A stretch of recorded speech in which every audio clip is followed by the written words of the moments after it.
По очајувањето за неверството на бившиот Пике, Шакира има нова љубов. Папараците ја фотографираа пред хотел и во автомобил заедно со актерот Мануел Гарсија Рулфо, но фотките од нивното наводно бакнување се сепак лажни и генерирани со AI, а за тоа е доказ и прстенот кој на оригиналните фотки го има, а на другите не. По сите скандали со неверството на Пике, кое Шакира долго време не можеше да го преболи, изгледа сега таа сепак продолжи понатаму. Пејачката беше забележена пред хотел со мексиканскиот актер Мануел Гарсија Рулфо, познат по улогата во The Lincoln Lawyer. На фотките тие изгледаат опуштено, се смеат и си разговараат, а потоа се забележани заедно и во автомобил. Сепак, освен оригиналните папарацо фотки на Page 6, на социјалните мрежи Шакира често е мета на лажни љубовни фотографии со разни личности кои се направени со вештачка интелигенција. На Инстаграм сега повторно се шират лажни фотографии на кои на истата средба со Мануел изгледа како тие наводно да се држат за рака и се бакнуваат. Кралското семејство донесе одлука за понатомошното образование на нивниот најстар син, принцот Џорџ, по долго и детално разгледување. Кенсингтонската палата официјално објави дека младиот принц, кој наполнува 13 години на крајот на јули, од предстојната есен ќе стане ученик на познатиот коледж Итон.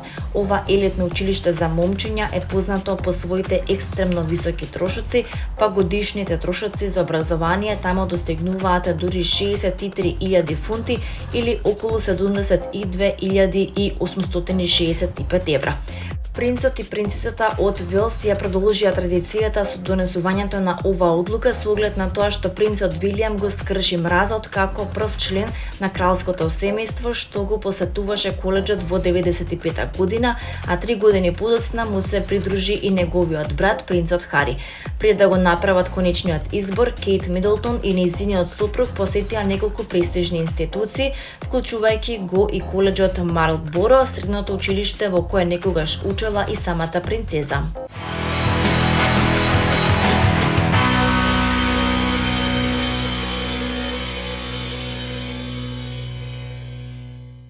Филмскиот фестивал во Пезаро, Италија, годинава му одава специјална почест на македонскиот и американскиот режисер Милчо Манчевски, кому му ја додели престижната награда Пезаро Нова кинематографија 62 за достигнувања во светската кинематографија. На фестивалот ќе бидат одбележени 25 години од Прашина, ќе има италијанска премиера на Бикини Мун и промоција на нова книга за творештвото на Манчевски, кој е почесен гостин. Филмот е уметност на ваѓање на времето, а никој не го прави тоа како Милчо Манчевски. Ја најави фестивалот во Пезаро, програмата посветена на Манчевски, што ќе се одвива од 17 до 19 јуни.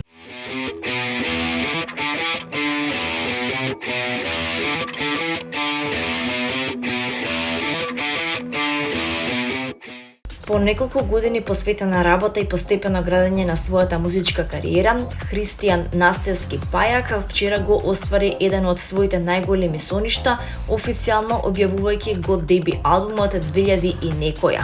Проектот представува важна пресвртница во неговото досегашно музичко патување и ново поглавје во кариерата на младиот артист. Албумот содржи 7 песни и носи наслов кој асоцира на едно време, генерација и емоции што оставиле силен печат кај многумина. Со ова издание Пајак заокружува еден важен период од својата кариера, преточувајќи ги своите идеи, искуства и музички влијанија во проект кој долго време го подготвуваше. На 2000 некоја се наоѓаат песните Биде ми добра, Допамин, Тотално луда со Лара, Ризик со Тони Зен, Тајни со Тајзи, Делириум со Елвир Мекич и Јован Јованов, како и Токсична. Секоја од композициите носи различна емоција и музичка атмосфера, но заедно создаваат кохерентна приказна која го сликува авторскиот свет на Пајак.